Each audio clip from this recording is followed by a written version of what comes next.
Prime Minister, thanks very much for talking to the BBC. First of all, a question I know a lot of people in Turkey want to know the answer to.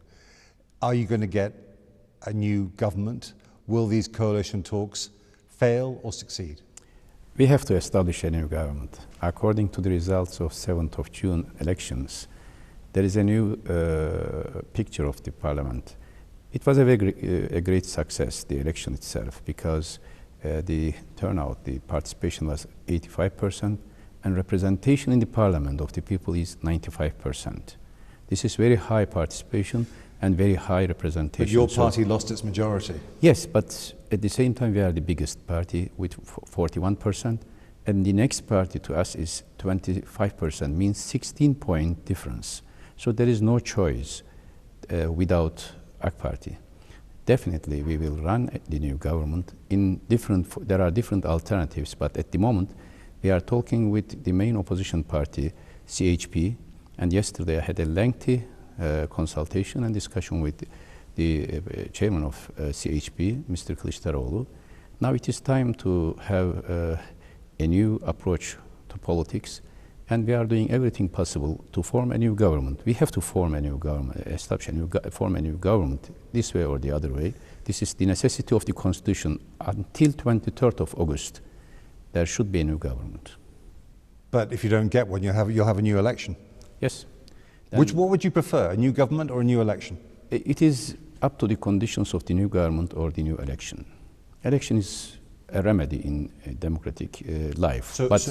I prefer as the first choice, I want to have a functioning, effective coalition government, of course. Effective meaning a government in which your party, the AK Party, can bring its program in, you mean? Yes, but when it is coalition, there should be a structure of two parties, and we have to satisfy the masses of two parties. Therefore, there is a need of mutual understanding, more consultation.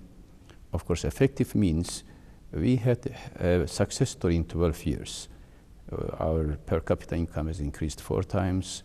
There is a rise of economy in every field. There is a change, paradigmatic shift in health services, communication, transportation, export, and also all those things, but also a lot of worries about the democratic future of the country, criticisms that the president wants to get a lot of power to himself, that he can become a Turkish Putin. No, that's not fair. Turkish democracy is a functioning democracy. We had 3 general elections, 3 municipal elections, 2 referenda, 1 presidential election in the last 10 years. And all of these elections were fair elections, and President Erdogan has been elected by the people with 52% majority through, and in the constitution is clear. There are certain powers of president, but at the end of the day, of course, the accountability and responsibility is on the shoulder of prime minister.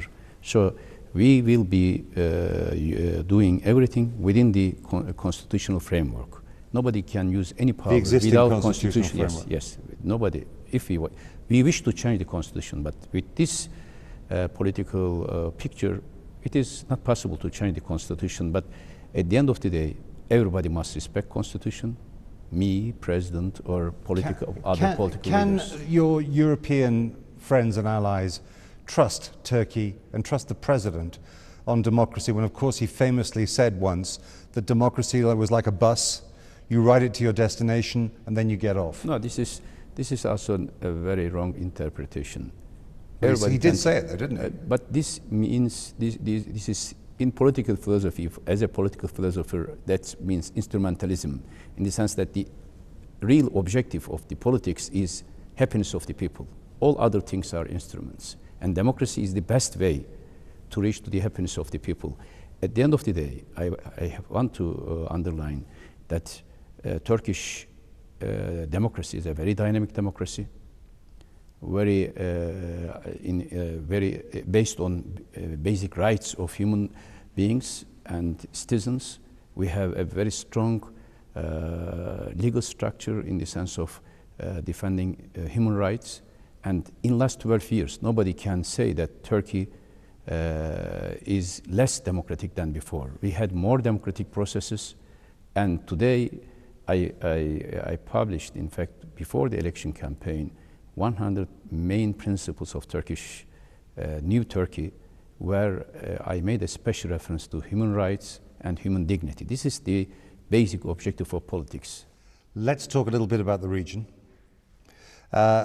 You know that there is an accusation against the Turkish government, the Turkish state, that along with the Saudis and the Qataris, you have supported jihadist groups in Syria, and that now you've created a monster which is effectively out of control in the shape of the group that calls itself Islamic State, IS. This is very. What do you make of that accusation? This is very unfair assessment, and I categorically reject this.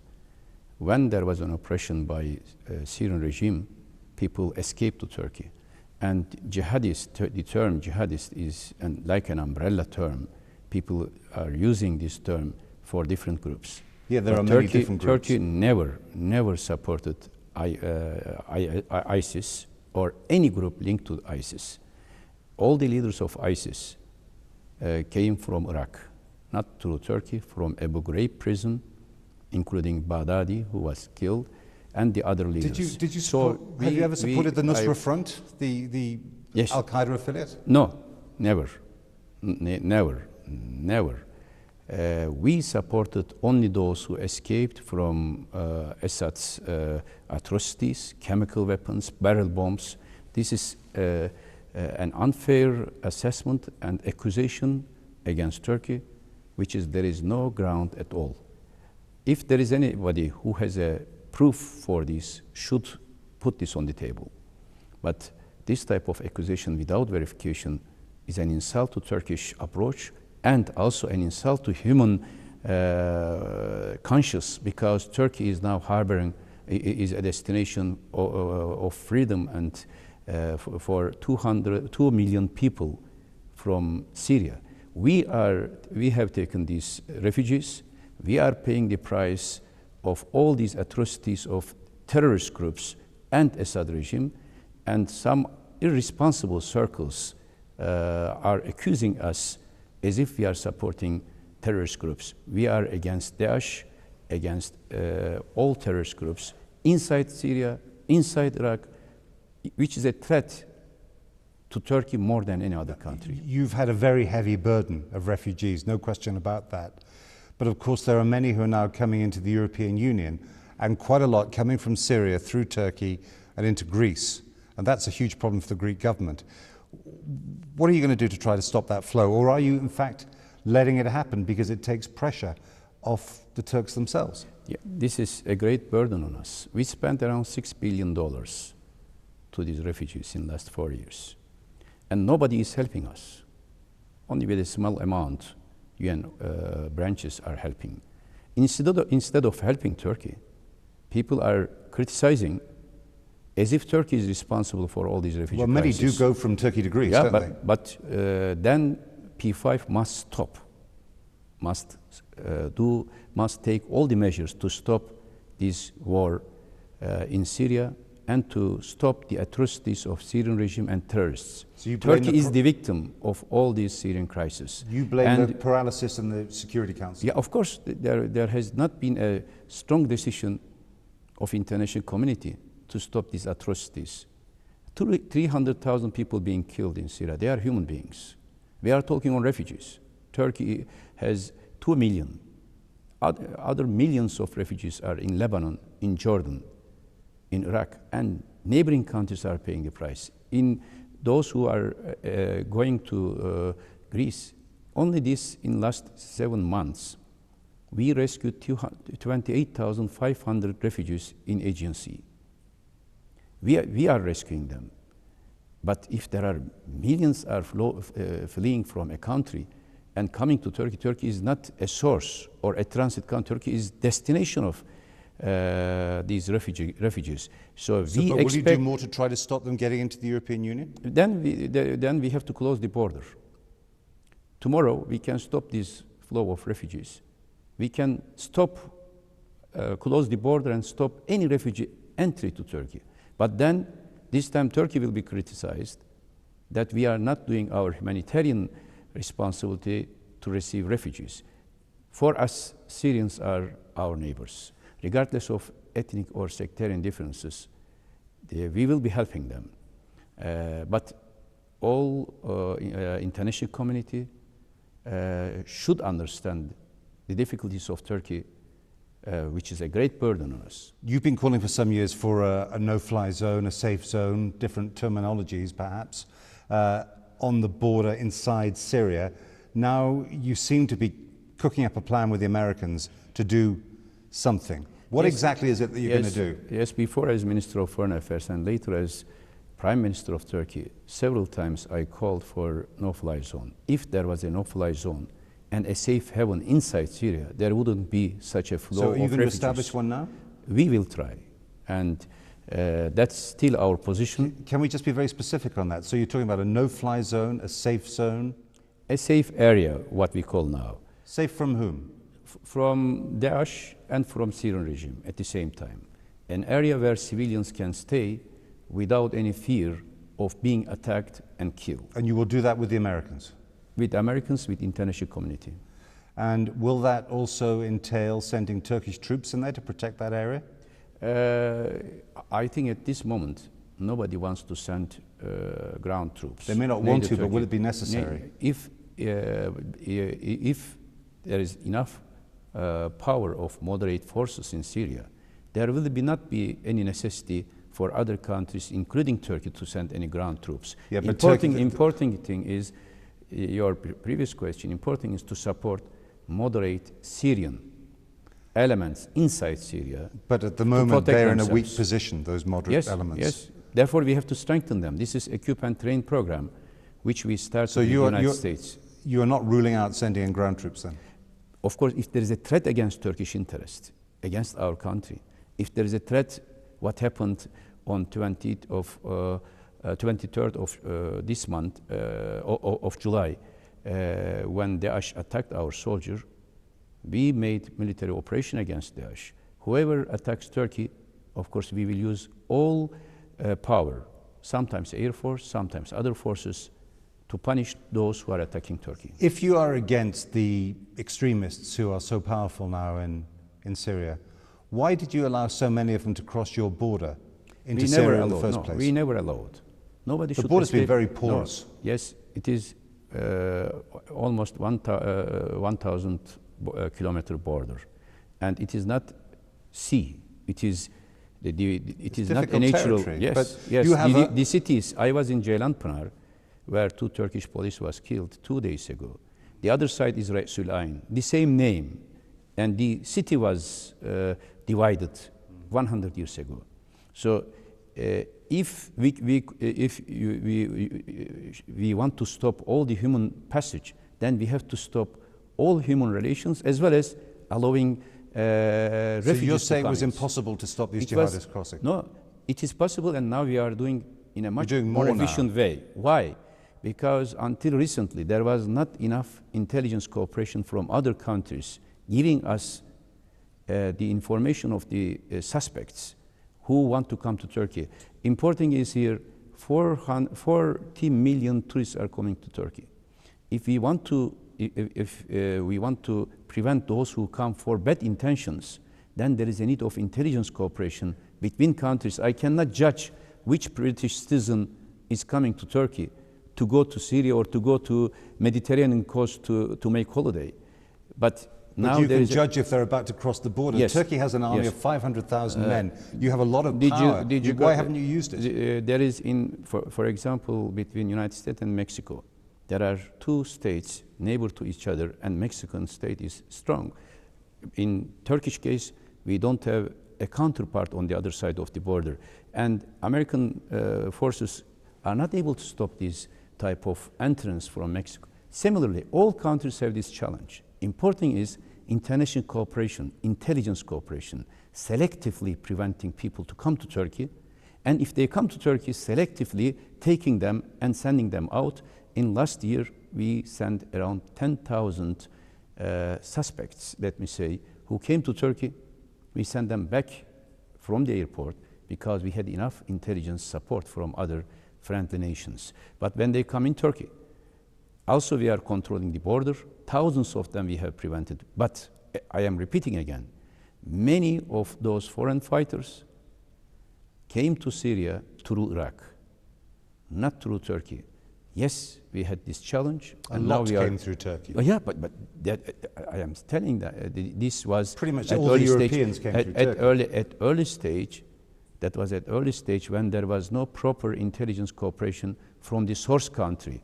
Now we have a much more effective control, and now after our operations against Daesh, when we prevent Daesh to control the other side of Turkish border, there will not be possible for this type of passengers. Can we talk a bit about the resumption of the fighting between the Kurdish separatist militant group, the PKK, and the Turkish state? 40,000 people, up to 40,000 people were killed in the 90s in the war between those two parties. Is it the case that your real worry is actually not what's going on in Syria, but your real worry is the Kurds? No. First of all, let me change the terminology. It was not a war, it was a terrorist attack. You cannot call, if Al-Qaeda attacks Britain, you cannot say a war between Britain and Al-Qaeda. This is a terrorist attack.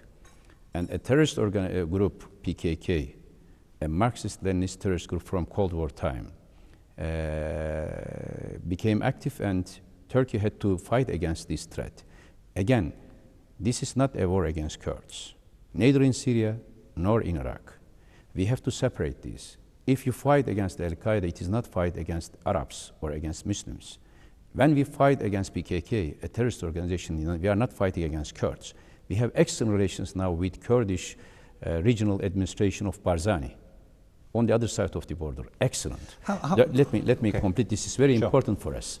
And we we received 192,000 Kurds from Kobani a few months, last year, October. But we are against the terrorist organization. If it is in the form of Daesh or if it is in the form of PKK, this is not, Daesh is not an Arab or Muslim or Sunni group.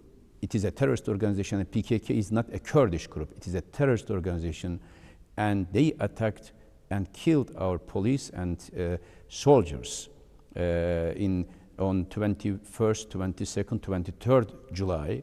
Therefore, we started an operation against Daesh and against PKK simultaneously. Well, as you know, the PKK blame the Turkish government, the Turkish state, for a lot of what's gone wrong. In fact, the leader of the PKK has been speaking to the BBC, and he said Turkey is protecting Islamic State. Erdogan is behind Islamic State massacres. This is when they talk to BBC or international community, they talk with this language. They assume that when they accuse Turkey to be with ISIS, that they will be legal, they will get some legitimacy.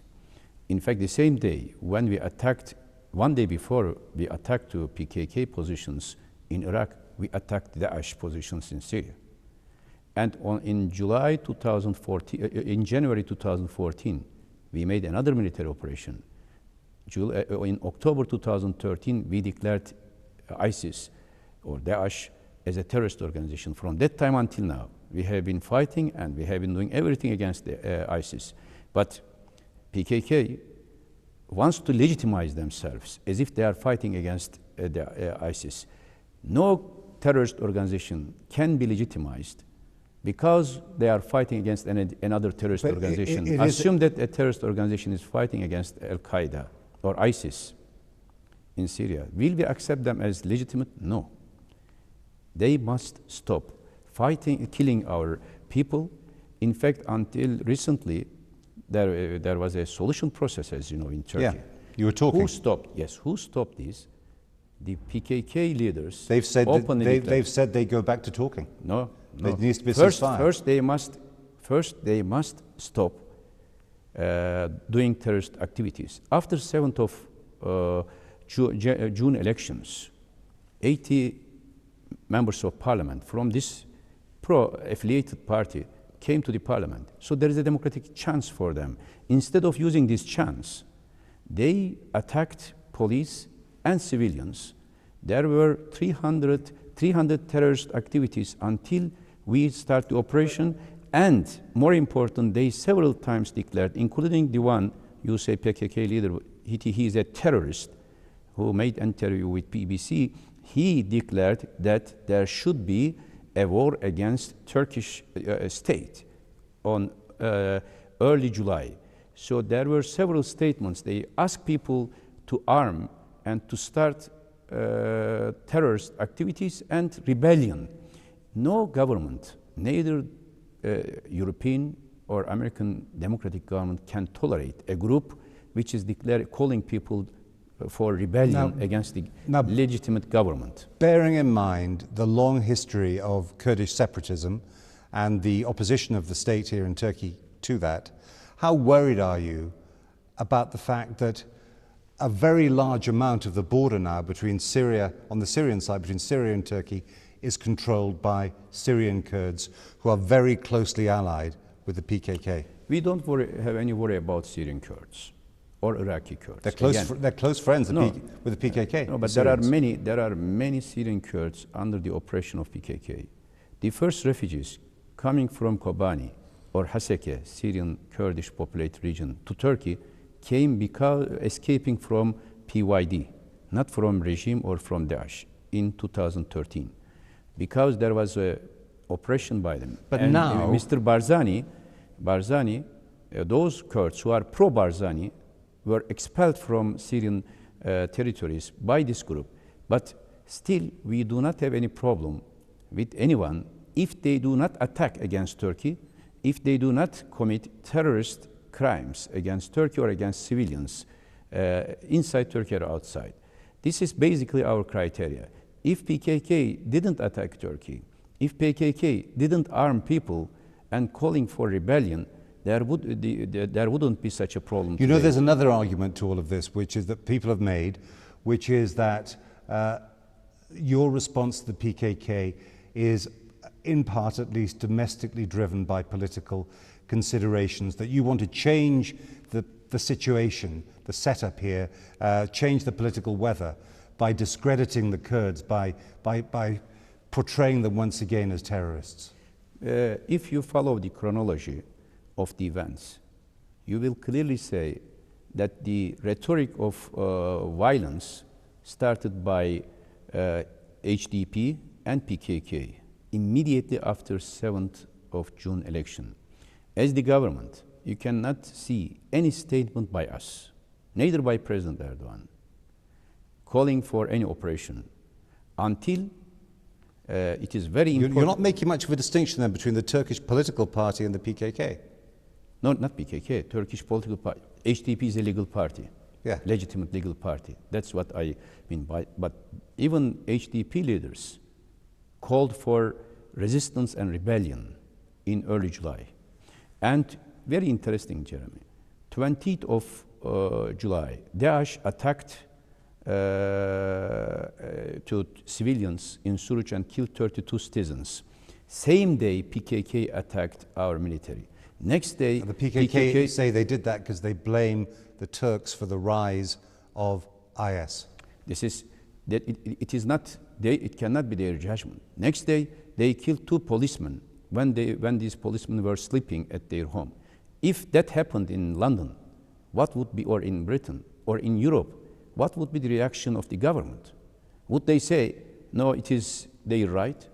And same day, the HKPC attacked civilians. Now, yesterday, Monday, PKK and the HKPC attacked civilians and American consulate in Istanbul.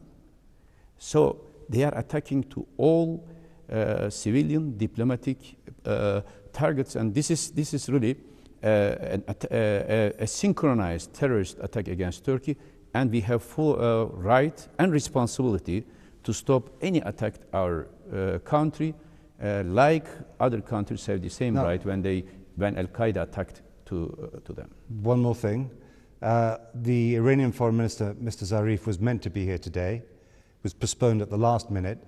There has been some talk of the Turks and the Iranians maybe trying to get together a peace plan for Syria, considering you're on different sides of the conflict. That would be a big breakthrough if it happened. Is there any sign of that happening? The absence of Mr. Zarif suggests you don't have a great deal to talk about. Turkish-Iranian relation in regional context has been always very open and direct, and as you know, we, even for nuclear issue in 2010, personally I was as Minister of Foreign Affairs at that time, we tried to solve this issue. And Turkey and Iran has been consulting on regional issues. And we will continue to consult. If there is anything possibility to do something together, of course, we will not hesitate to work with Iranians, and that consultations will continue. But nothing right now, considering Not the foreign at this minister moment, didn't come. not something practical immediately now, but on Syria we have been talking and negotiating in different contexts before. Why did Mr. Zarif postpone the visit? Because of some technical reasons, what they said, and I am sure he will come. He is a friend of us, and Turkish-Iranian relation is beyond any conjectural difficulties. So we are neighbors for many centuries, and Turkish-Iranian relation will continue to be effective to help to resolve any crisis in the region. Prime Minister, thanks very much. Thank you.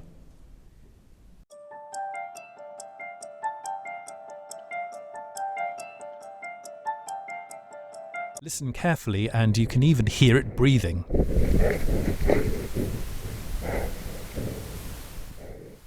These extraordinary pictures come from a small camera fitted into the rhino's horn by British scientists. They hope it'll be a key weapon in the fight against poaching.